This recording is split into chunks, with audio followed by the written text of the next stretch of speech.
So one day Cain said to his brother Abel, "Hey, let's go out to the field."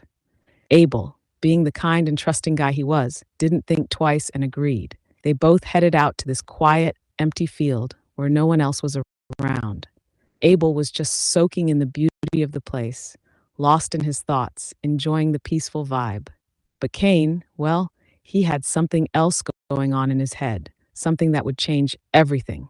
When they got to a spot where it was just the two of them, Cain suddenly snapped. All the anger and jealousy he'd been holding in just exploded. He couldn't control himself anymore, and in a fit of rage, he attacked Abel. Abel didn't even see it coming. Before he could do anything, he was gone. Just like that, Cain had committed the first murder ever. The earth, which had only known gentle, loving footsteps, was now stained with Abel's blood.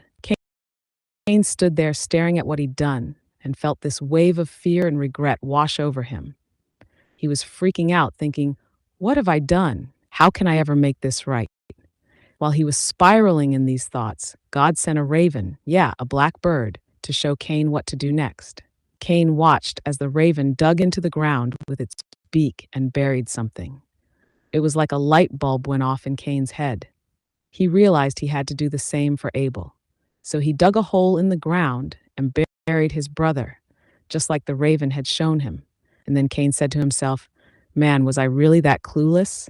Even a bird knew what to do, and I didn't." After that, Cain went back home, all shaken up and nervous, and told his parents, Adam and Eve, what had happened. They were devastated. Their hearts broke, and they cried for Abel, their lost son. They also prayed for Cain, asking God to help him find his way. Cain, carrying the heavy burden of what he'd done, begged God for forgiveness. With tears in his eyes and a heart full of sorrow, he asked God to forgive him. And because God is always merciful and compassionate, he saw how deeply Cain regretted what he had done, and he forgave him. From that moment on, Cain promised himself to live differently, with more love and kindness, understanding just how destructive jealousy and anger can be.